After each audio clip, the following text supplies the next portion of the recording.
Royal Caribbean wanted to hang out with the cool kids. Let's tell you how it turned out. And spoiler alert, it failed to meet expectations.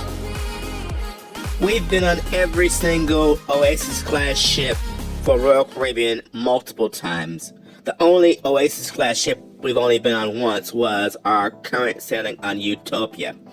We've also been on some of their more party-savvy competitors. So in this video, I want to tell you what Royal got right in trying to up its game in the party sector and where it fell flat. Royal's corporate office has made no secret about its desire to attract more millennials and Gen Xers. And in that regard, it has looked to one of its newest competitors, Virgin Voyages, which has had gained inroads with that target market. But Virgin is all adult, so it can be more grown and sexy to appeal to millennials and Gen Xers, while Royal has to balance that desire to have more of those folks on its ship against its desire to also be a family line and not alienate its family base. But on to the business at hand, let's talk about the enhancements that Royal made on Utopia of the Seas to expand its vibe, starting with the sail away party, kiddies. Unlike its competition, its pool deck really was not designed so much with deck parties in mind, so the setup is a bit awkward. What Royal has done, though, is to bring in a fresh hype man to get things going, and has also deployed its fun staff, its entertainment staff, to the pool level to try to juice up the party on that level. But it's with limited success.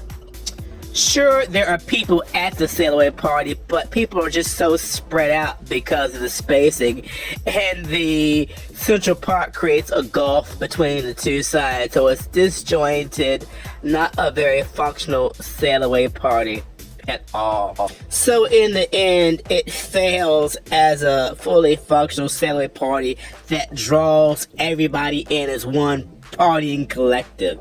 They've added a toga party, which is a silent party they hold in the adult area called the solarium. And so they have a tutorial on how to make a toga, and they have a silent party where there are 3 different channels. People can choose their own music. But the way that space is also set up, it's too big and unwieldy, so it gives you 6th grade school dance vibes. And the music they're piping in on all 3 channels is just hackneyed, overplayed, nothing interesting, the same old, same old, same old. No flavor whatsoever, just corniness. What their parties also lack is a full commitment to the theme. For instance, if you're going to have a toga party, bring in your most fun, energetic bartenders, and they should be dressed in a theme. Everybody should be dressed in a theme. It should be decorated for that theme. Otherwise, again, it's 6th grade school dance. Royal has had their Red Experience party for a long time on most of their larger ships, which is a big party they hold in Studio B, which is the ice skating rink. They kept the Red party and added a new party called the Resolution Dance Party. And they've gone and looked at Virgin Voyages, obviously, and tried to bring in some go-go dancers to also ignite that party. Unfortunately, again, the go-go dancers were flat. They didn't have a routine. It was like some girls went and got some butterfly wings and were flapping around pointlessly. And again, the actual party on the floor gave us a lot of 6th grade dance party vibes. They've added some mini sail away parties when they were leaving ports in the Bahamas. Those were poorly participated in as well. They tried to bring a little bit of frat house vibes to their main disco with a games party they call Kappa Chai that was poorly attended as well. They've largely kept their promenade parties intact that they have on their other ships. Those remain equally as out of date, down to their staff wearing culturally inappropriate afro wigs during the 70s portion of the party. They've officially jettisoned the 70s party on this ship, but they have party music throughout the ages, and still, it's the same old 70s songs, the same old corny, out-of-date 70s routines, which consume probably a third of that party. They just love the 70s for some reason. So how do you become relevant when you're stuck in the 70s? Don't get me wrong, certainly you will go on this ship and you will be entertained. But if you're going on this ship expecting a radically updated, a radically more dope, more hype product from Royal Caribbean, that's not what you're going to get.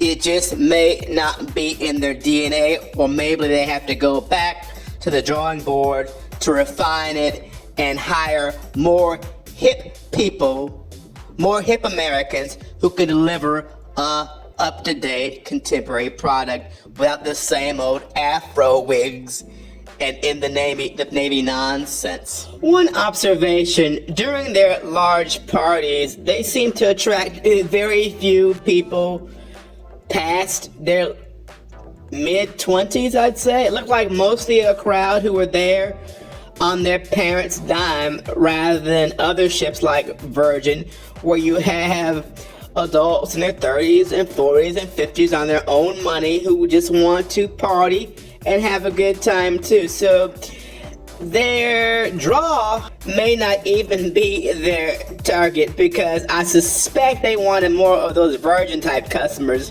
The younger client you see in Las Vegas on the weekend spending $400 a night for a hotel room, plus paying $75 for a club admission fee, plus paying for restaurants and shows, the ones that wear those short, tight black skirts. I think that's who they want as their target for their new kind of fun ship, but that's not who they are getting. If Gen Xer or Millennial was looking for a fun party sort of vibe, they are probably better off on Virgin Voyages. Now, Royal has some excellent shows, but the vibe is not ready for prime time.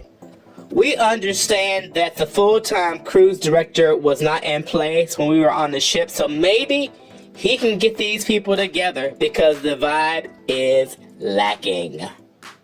My advice, if you have scarce PTO and limited financial resources, and you price it out and the price is about the same between Virgin and Utopia, and you're really focused on more of a grown and sexy vibe, go for Virgin.